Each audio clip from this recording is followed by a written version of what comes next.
Bueno, vamos a avanzar con la unidad de patologías digestivas, para lo cual me parece necesario hacer un repaso de la digestión, así que compartiéndoles una presentación vamos a hacer ese repaso.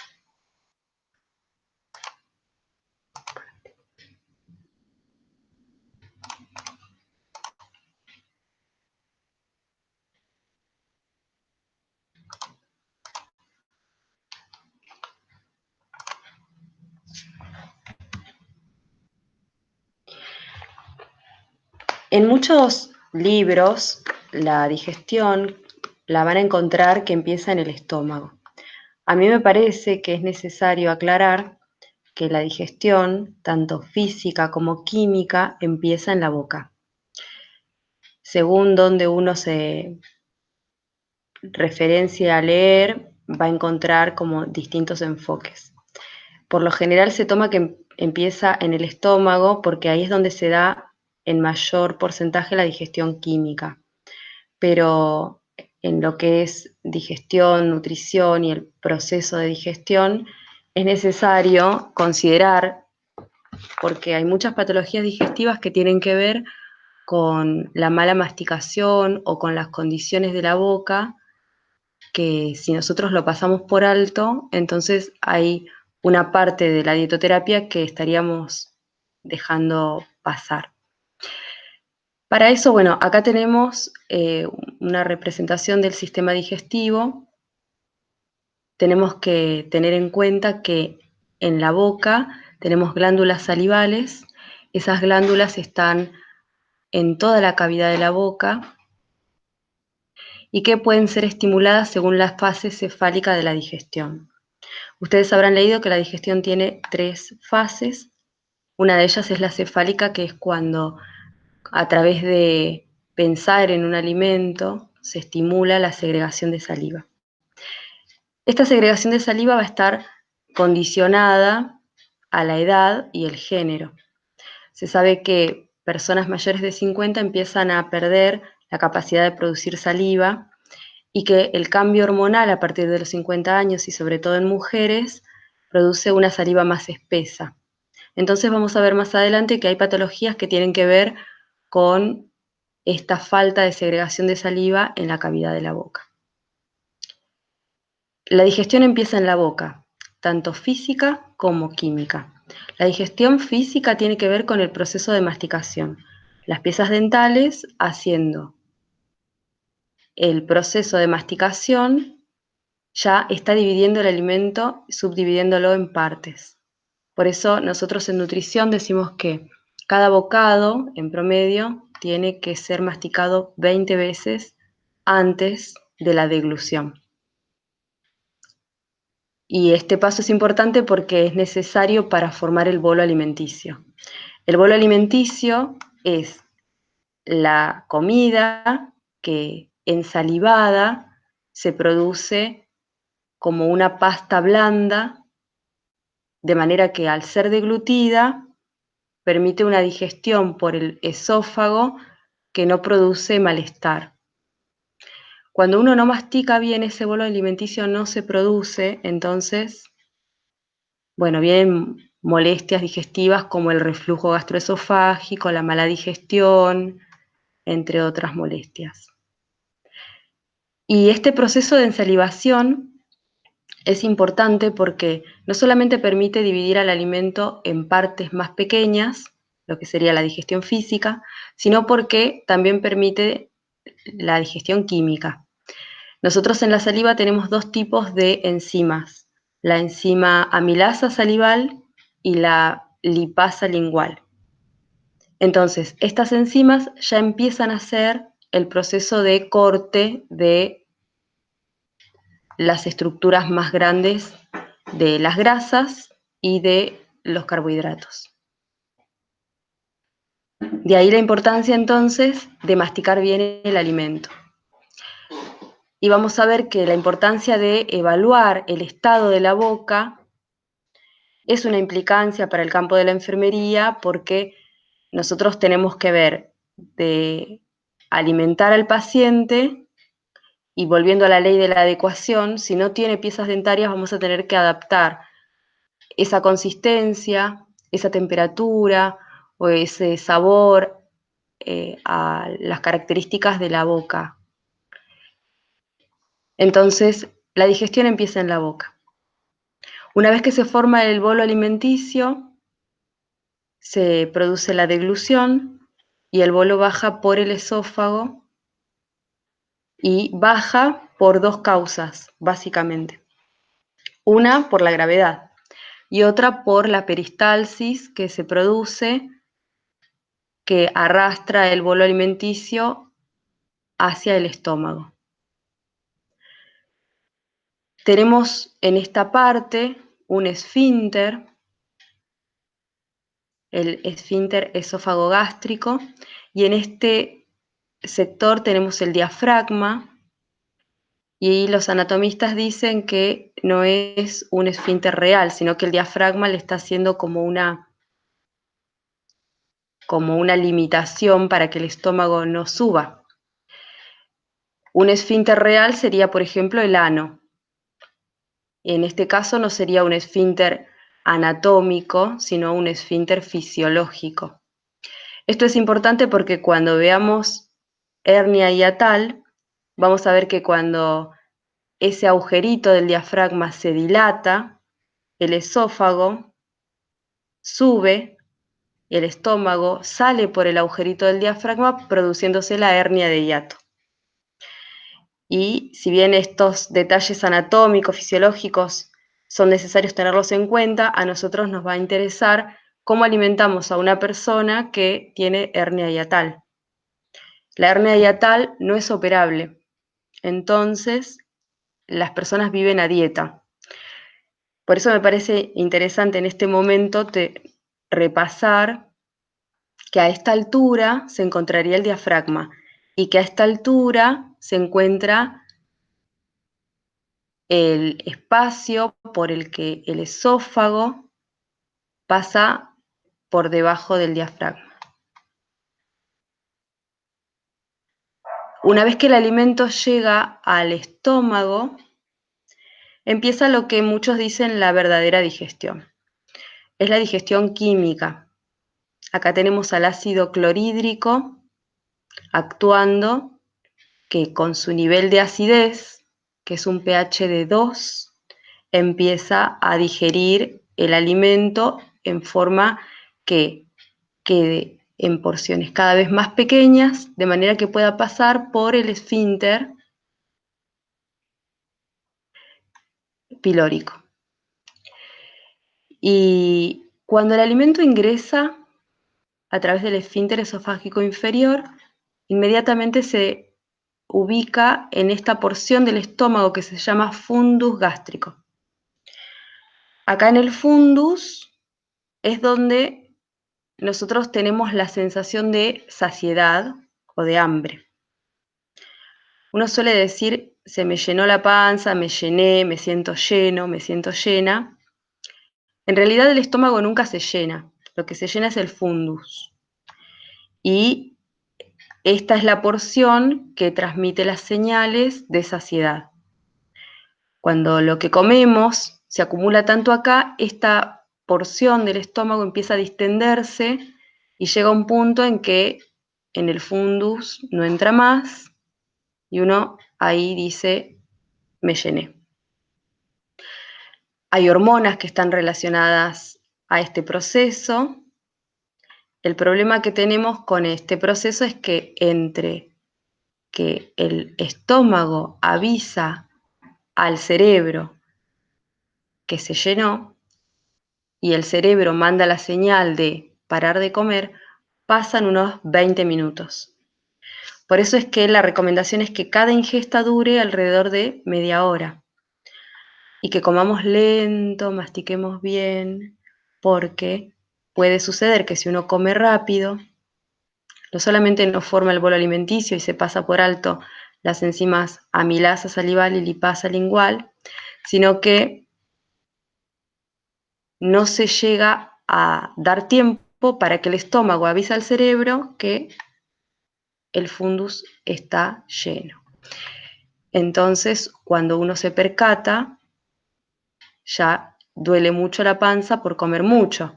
Y esto lleva a maldigestión con vómitos o reflujo gastroesofágico por comer rápido. Bien, una vez que el alimento fue degradado por el ácido clorhídrico, básicamente, el bolo alimenticio, a esta altura ya llamado quimo, baja a través del antro y se deposita en esta porción que es el antro pilórico, como que se prepara para salir del estómago hacia el duodeno. Pero aquí este esfínter, el esfínter pilórico, controla el tamaño del quimo. Si no tiene el tamaño adecuado, el alimento volverá hacia el fundus y seguirá su proceso de digestión química.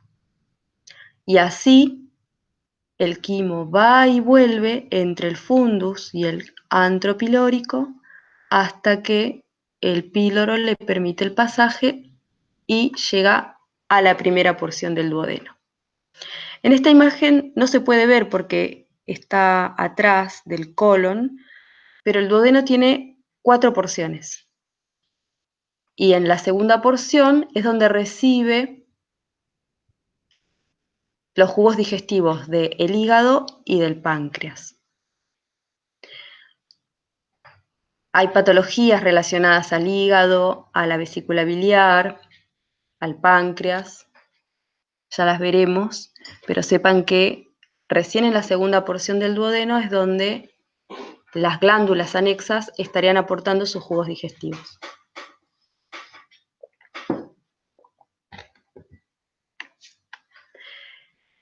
Ahí es donde empieza la digestión enzimática. Entonces vamos a tener al páncreas en su función exócrina, volcando las enzimas digestivas, y el hígado con su vesícula biliar volcando los jugos hepáticos, como el colesterol, que sirve para la emulsión de las grasas. Ahí, en la segunda, tercera y cuarta porción del duodeno, es donde se produce la mayor absorción de nutrientes. Pero hay algunas vitaminas y minerales que todavía siguen sin absorberse, así que tenemos todo un yeyuno ilion que está preparado para optimizar esa absorción. Todo lo que no se absorbe va a parar al colon. Aquí está el colon con sus porciones y es en esta porción donde en la ascendente todavía el alimento sigue en estado líquido, de quimo líquido, y aquí es donde se empieza a secar. En el colon transverso ya se está formando una consistencia más dura. Acá lo importante va a ser la fibra, el agua. O sea, es como que el colon es el sensor de cuánta fibra y cuánta agua estamos tomando. Cuando la materia fecal se pone dura, es porque quizás no estamos consumiendo la suficiente cantidad de fibras o tomando suficientes líquidos, porque el colon tiene como un sistema de sensor. Cuando el agua del cuerpo no es suficiente, hay una reabsorción de agua a este nivel que el cuerpo prefiere sacar el agua del intestino y volcarla a la sangre que producir una hipovolemia. Entonces, la consistencia de la materia fecal nos puede estar dando pautas de cómo viene nuestra hidratación. Y acá es donde llegan las fibras, ¿no? Las fibras, los residuos, todo aquello que no se digirió arriba, termina acá. Y acá están las bacterias colónicas, que son las fermentativas, las que toman todo eso que no fue digerido y lo fermentan produciendo meteorismo. Y avanza, en este caso ya los residuos, hacia el colon descendente. Acá es donde se forma la materia fecal, en el colon sigmoideo.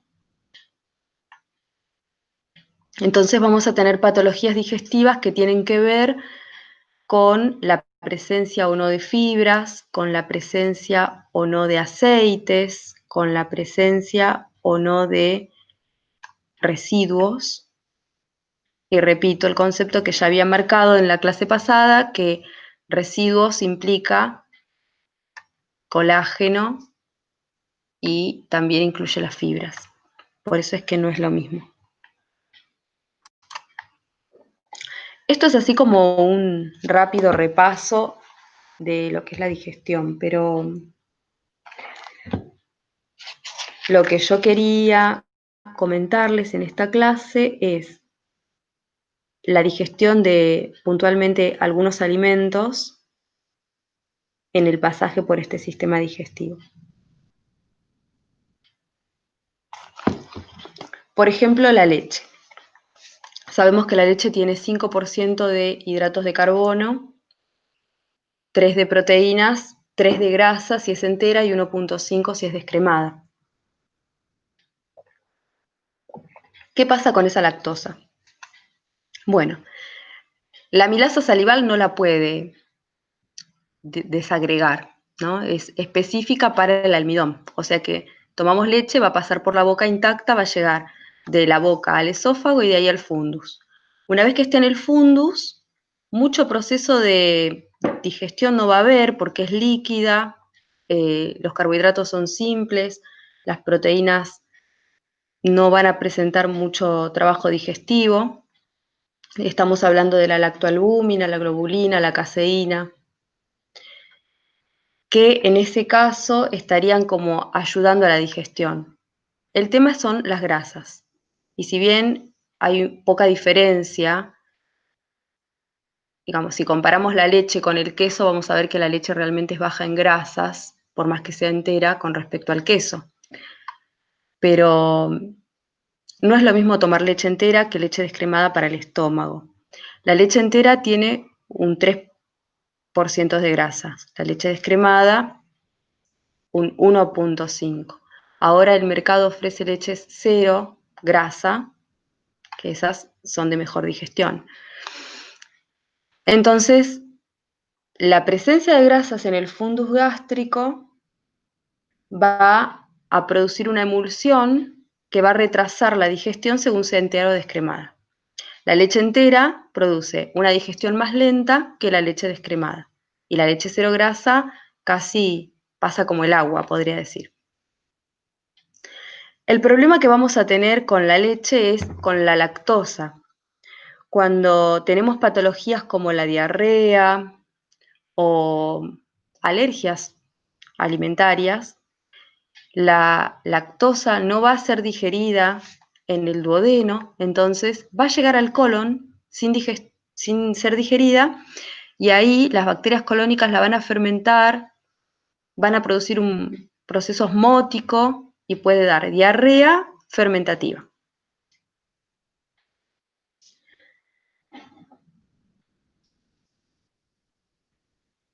Bien, con respecto a el yogur, es distinto porque es una leche fermentada,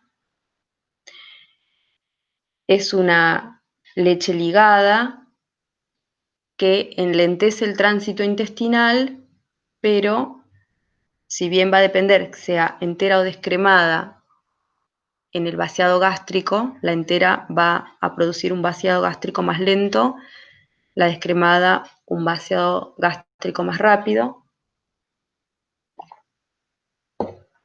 Por más que los azúcares del yogur no sean digeridos, en el colon el tratamiento va a ser distinto porque va a aportar alimento para las bacterias benéficas como las bifidobacterias y esto va a hacer que el intestino mejore su estado de salud, digamos, porque aumenta la población de bacterias benéficas, que mejoran la digestión. Por eso es que no es lo mismo la leche que el yogur. Si bien pueden llegar a tener casi la misma cantidad de carbohidratos, el proceso de digestión es distinto porque es una leche fermentada y pueden tener prebióticos como probióticos. Los prebióticos se refieren al alimento de las bacterias y los probióticos son las bacterias. Hay yogures que vienen con los probióticos incorporados. En caso de que no vengan con los probióticos incorporados, la industria está agregando a los prebióticos naturales un extra que ayudan a la digestión. Por eso, digamos, no es lo mismo la leche que el yogur. Otro lácteo es la crema de leche. La crema de leche, que tiene un gran porcentaje de grasa, un 40%, en el estómago produce un coágulo. Al llegar al duodeno, se estimula la secreción de una hormona que se llama enterogastrona. Y esta hormona cierra el pasaje pilórico. Es decir, cuando uno come crema de leche, pasa por la boca, ahí la lipasa lingual puede actuar un poquito, pasa por el esófago, llega al fundus. Una vez que llega al fundus, un poquito de crema de leche atraviesa el píloro y llega al duodeno. En el duodeno se produce el efecto de enterogastrona, que es una hormona que manda una señal que termina produciendo un cierre del píloro. Entonces el resto de la crema de leche se queda en el estómago produciendo una digestión lenta. Por eso es que no es lo mismo comer fideos con aceite que fideos con crema o fideos solos. Los fideos con crema van a tener una digestión más lenta que el fideo solo o que el fideo con aceite. Si bien el aceite tiene más grasa que la crema, es pura grasa el aceite, 100% grasa. Fíjense si no en las tablas de composición química, donde dice aceite, 100% grasa. El tema es que este tipo de grasa es una grasa saturada que tiene colesterol, que forma un coágulo, que tiene un lactosuero, o sea, la hace una grasa un poco más difícil de digerir.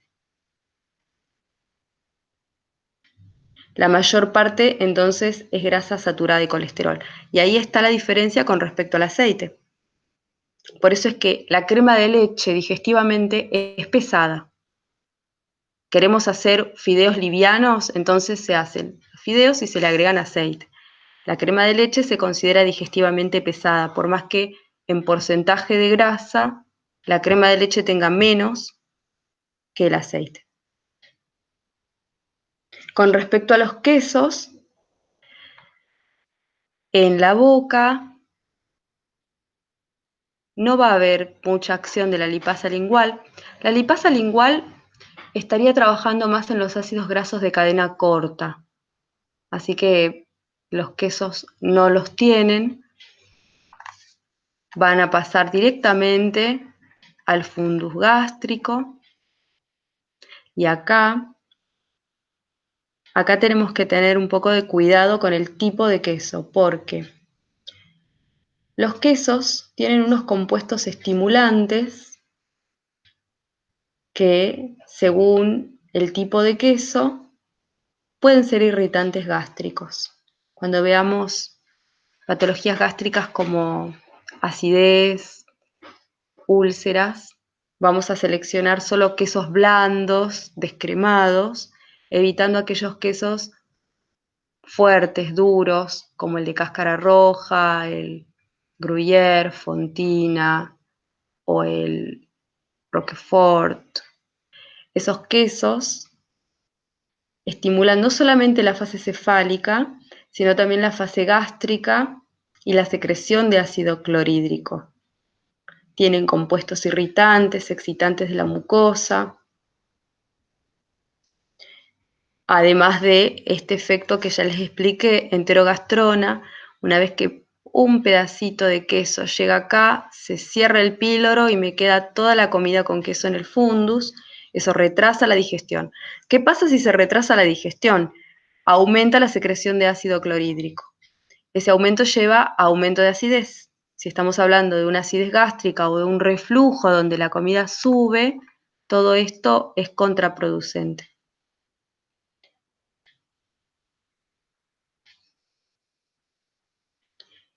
La manteca es un alimento que tiene un 85% de grasa, no emulsionada, y es todo grasa saturada. O sea que la manteca en calidad nutricional, para lo que es prevención cardiovascular, no nos ayuda. Pero depende de qué población estemos hablando. Los niños y niñas pequeños y pequeñas necesitan este tipo de grasa, entonces podemos decir que es buena o mala dependiendo a qué población nos estemos refiriendo. La manteca entonces tiene un 85% de grasa, toda saturada. La inhibición de la secreción es mucho más tardía y suave. Cuando la manteca se somete a cocción, así como los aceites, se produce un compuesto que se llama acroleínas. Esas acroleínas son altamente irritantes de las mucosas, tanto del esófago como del estómago. Por eso es que la manteca calentada no se va a indicar. Y la manteca sin calentar, bueno, retrasa la digestión, efecto enterogastrona, se cierra el píloro, aumenta la acidez estomacal, aumenta el reflujo, digamos. Esto es algo común que se va a repetir en varios alimentos. Los aceites, si bien tienen mejor digestibilidad y tolerancia, y tienen un punto de fusión y grado de acidez menor, por lo que es mejor tolerado, cuando se somete a cocción se producen estas acroleínas. Por eso es que en patologías digestivas siempre se va a aconsejar evitar las frituras. ¿Por qué? Por la producción de acroleínas. Las acroleínas, ya dije, son irritantes digestivos, irritantes de las mucosas. Cuanto más puro el aceite, mejor. Y puro me refiero a de primera prensada o segunda prensada. Los aceites, depende de qué grano sean, por ejemplo el de girasol. Se toman las semillas de girasol y se las prensa. De esa prensión, de esa primera prensada, sale un aceite puro. Para la segunda prensada le hacen un calentamiento y vuelve a hacerse el proceso de prensión. Cada vez que le hacen un proceso de prensado, van quedando menos nutrientes y al tener sometimiento a cocción se producen estas acroleínas. Por eso es que para que sea de mejor digestibilidad tiene que ser un aceite de primera prensada en frío.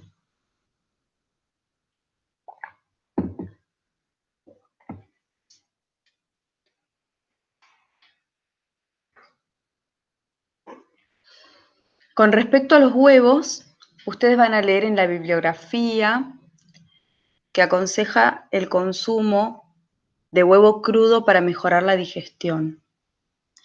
Yo no estoy de acuerdo con eso porque bromatológicamente me parece peligroso el consumo de huevo crudo y sobre todo si estamos hablando de personas con padecimientos.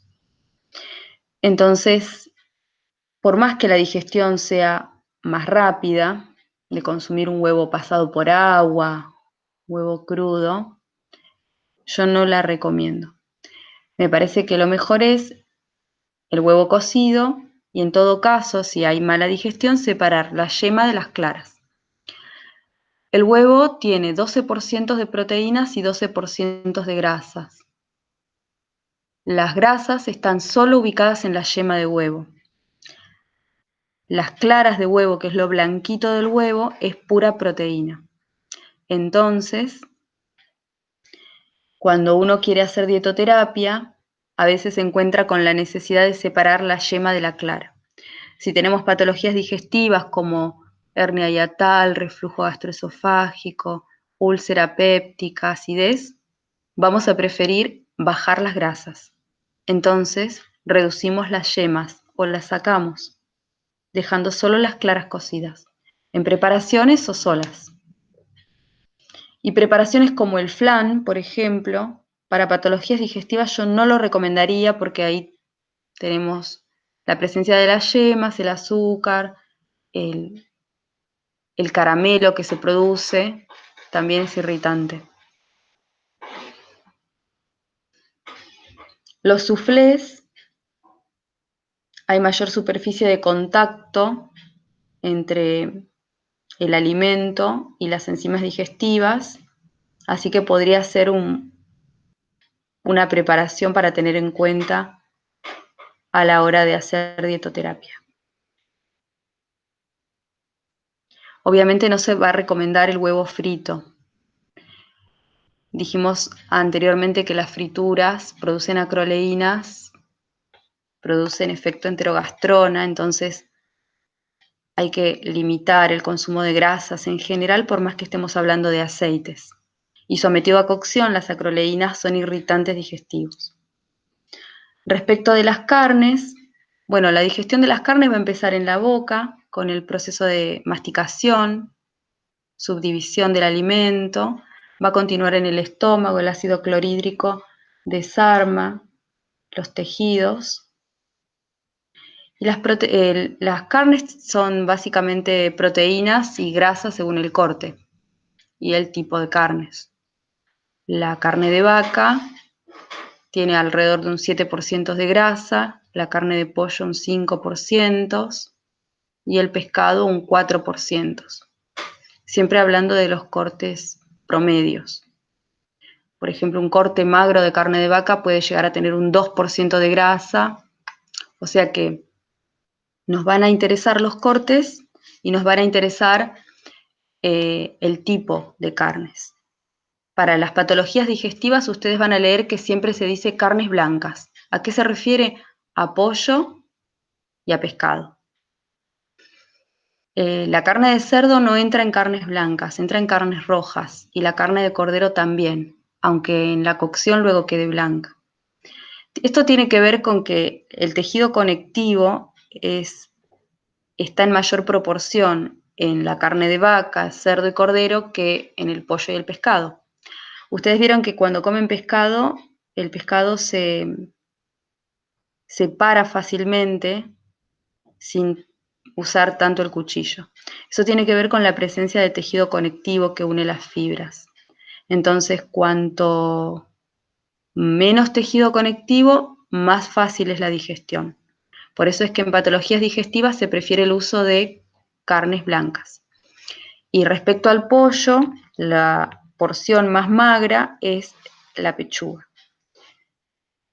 Entonces, cuando decimos pollo y pescado, nos referiríamos a pechuga y filé de pescado fresco. No hablaríamos de mariscos ni hablaríamos de pescados enlatados al aceite.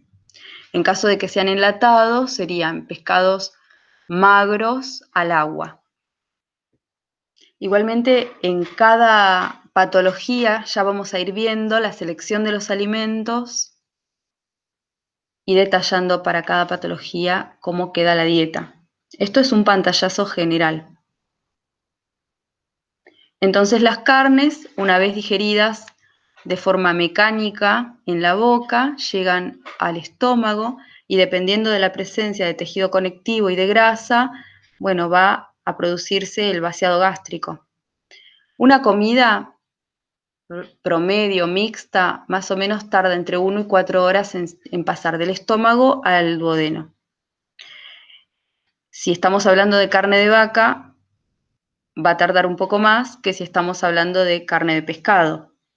Esta sensación que la gente suele referir a que come pescado y al rato tiene hambre, tiene que ver con esto, ¿no? Que la digestión es más rápida. Entonces, Entonces, una vez que pasa la carne a través del píloro, llega al duodeno, ahí se va a encontrar con los jugos pancreáticos y van a estar las proteasas, la ptialina y los jugos hepáticos y de la vesícula biliar, haciendo su emulsión a las grasas de esas carnes. Por lo general, solo llega al colon los residuos. Los residuos son aquellas partes del tejido conectivo que no fueron digeridas porque no se digiere y van a formar parte de la materia fecal.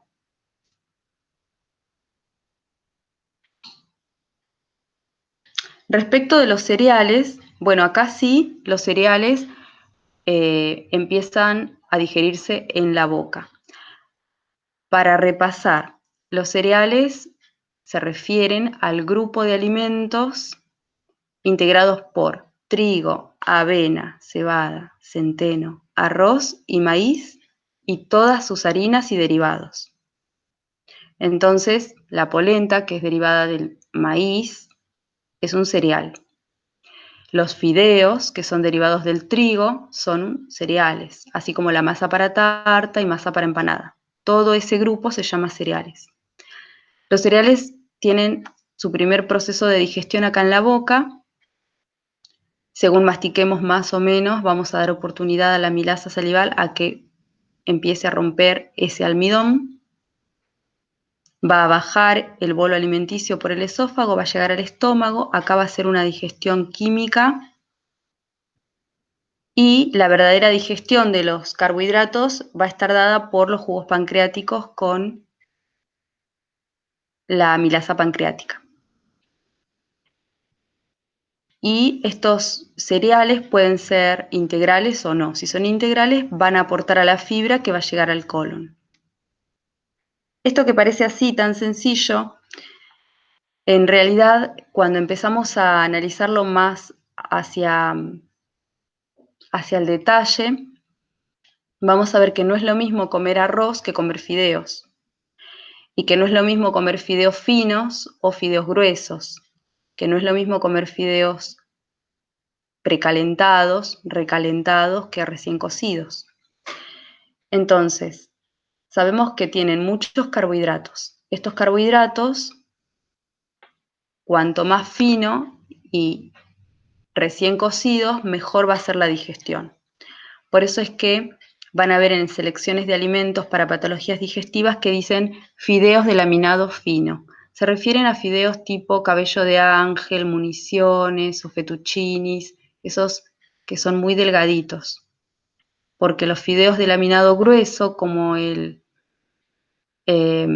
peneta, el moñito, el tirabuzón, pueden llegar a quedar un poco crudos en el medio y eso dificulta mucho la digestión. Retrasa el vaciado gástrico y aumenta la fermentación a nivel intestinal. Entonces, en patologías digestivas se seleccionan fideos de laminado fino y no se somete a recalentamiento porque hay una parte del almidón que cuando se enfría se produce una gelificación y luego se llama una retrogradación del almidón. Esto quiere decir que un gran porcentaje del almidón que se cocinó se hace indigerible y actúa como fibra produciendo mal digestión, inflamación intestinal, retraso del vaciado gástrico.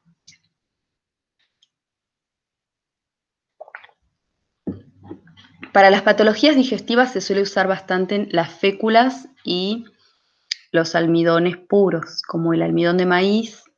Para hacer salsas blancas hay que tener cuidado del tema de la lactosa. Si hay intolerancia a la lactosa o diarrea, se hace tipo salsa velouté, que es una salsa blanca sin leche y se usa un caldo de verduras.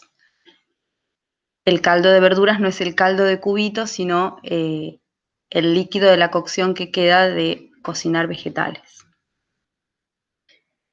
Y las féculas, como fécula de papa, fécula de mandioca, esos son tubérculos. Pero bueno, las nuevas guías alimentarias incluyen a estos tubérculos en el grupo de cereales y derivados, y los llama feculentos.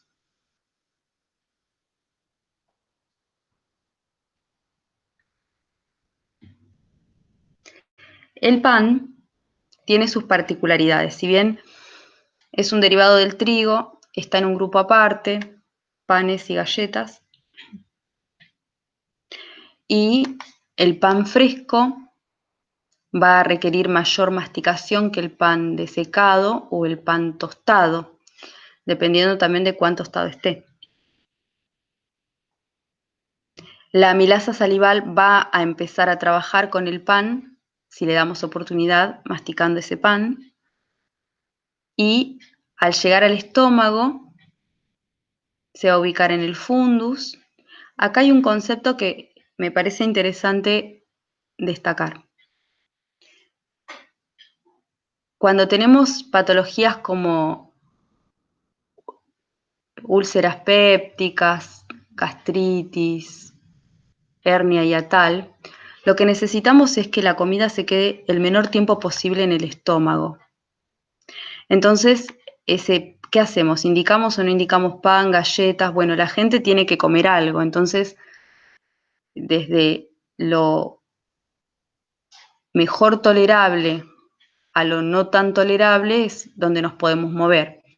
Lo que mejor se tolera es una galleta de arroz, porque es aireada, porque no es tostada. Muchas personas no pueden estar tantos días comiendo solo galleta de arroz, entonces es necesario variar. Y el pan fresco, si bien requiere más proceso de masticación, cuando llega al estómago forma un bolo alimenticio húmedo, un poco difícil de manejar para el estómago con su ácido clorhídrico, no le resulta tan sencillo digerir el bolo que se produce con el pan humedecido hecho bolo alimenticio. Lo que le resulta más fácil al sistema digestivo es el pan desecado, que es aquel pan que se pone a tostar y se saca sin que se tueste, queda blanquito y crocante. Ese pan en la boca se desintegra, se disgrega fácilmente. Y en el estómago, con apenas unos movimientos, más el ácido del estómago, ya se disgrega bastante como para pasar al duodeno. Entonces vamos a manejar un pan desecado. Respecto de las pastas, si bien están hechas con trigo, no se van a recomendar porque vienen con yema de huevo y al ser frescas y gruesas, el proceso de digestión se hace más lento. Respecto a los vegetales, contienen carbohidratos, pocas proteínas, 1%, 2%, y no poseen grasas ni purinas. La digestión va a depender del tipo de fibras que tengan. Los vegetales pueden tener fibras solubles, insolubles, celulosa, lignina. Y nosotros en nutrición dividimos a los vegetales en dos grupos. Le decimos grupo 1 y grupo 2. El grupo 1 es el conjunto de vegetales que concentran hemicelulosa y contiene poca cantidad de ácidos y aceites, ácidos orgánicos y aceites esenciales. El grupo 2 es un grupo de vegetales que tiene más celulosa y mayor contenido de ácidos orgánicos y aceites esenciales. ¿Esto qué quiere decir?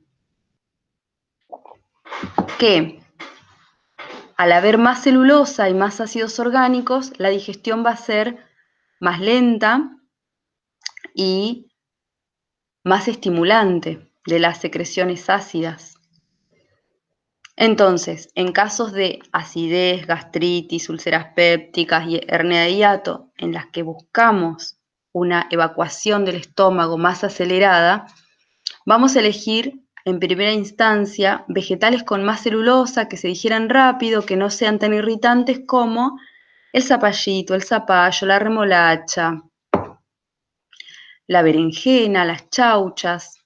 Y no solamente los vamos a elegir a estos, sino que vamos a ser muy meticulosos en cómo se van a ofrecer. Por ejemplo, las chauchas es sin hilos ni porotos.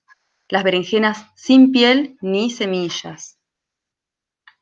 El tomate se va a dar más adelante y cuando se dé va a ser sin piel y sin semillas. La zanahoria sin cáscara y sin el centro.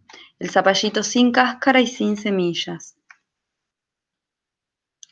Y luego se va progresando a incorporar otros alimentos del mismo grupo, como el alcaucil, los espárragos, las papas, los palmitos, el tomate. Yo lo suelo poner como en un segundo orden de progresión, ¿no? Si toleró el zapallo y el zapallito, la zanahoria, la remolacha, va a tolerar lo otro. Con buena tolerancia a esto se progresa al grupo 2. El grupo 2 tiene más cantidad de celulosa. Fíjense, acá está la selga, está la espinaca. Y de este grupo, lo más suave es la espinaca, hojas de espinaca cocida. Luego se progresa a hojas de acelga cocida y así se va probando tolerancia hasta que, bueno, si la persona progresa y va bien, se incluye todo. La cocción de los vegetales es importante porque produce ablandamiento del material celulósico, disminuye la consistencia, rompe ya los tejidos y esto hace que mejore la digestión en sentido que acelera el vaciamiento gástrico.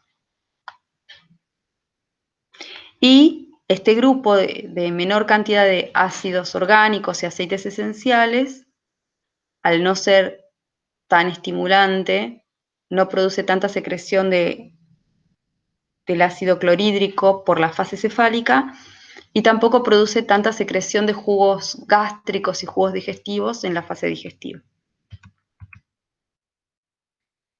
Acá tenemos un ejemplo de una progresión estándar, ¿no? Pasamos de caldos de vegetales a vegetales cocidos del grupo 1, subdivididos, sin piel, sin semillas. Luego del grupo 1 cocidos, pero ya quizás con un grado de subdivisión mayor. Acá ya se incluyen los del grupo 2 y luego los del grupo 1 crudos. Hay distintas maneras de progresarlos, no hay una técnica de progresión, todo va a depender de la tolerancia individual de la persona.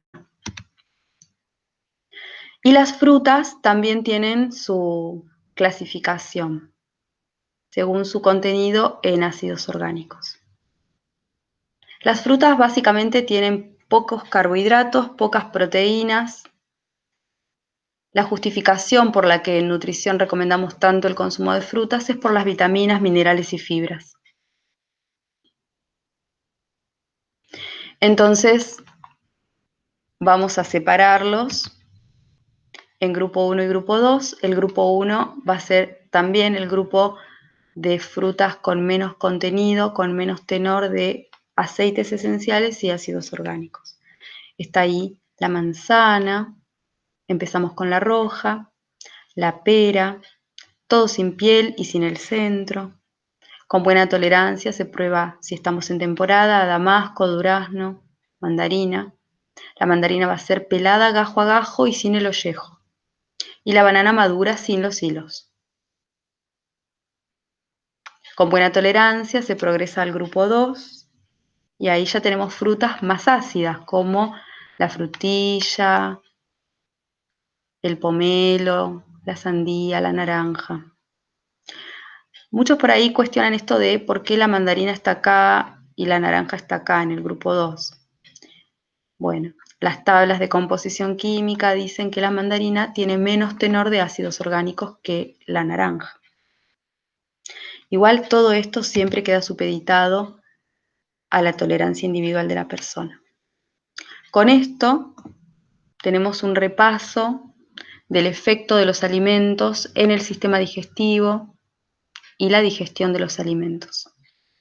En la siguiente clase vamos a empezar a desarrollar las patologías digestivas y su aplicación dietoterápica. Entonces, por ahora dejamos acá y vamos a retomar en otra clase.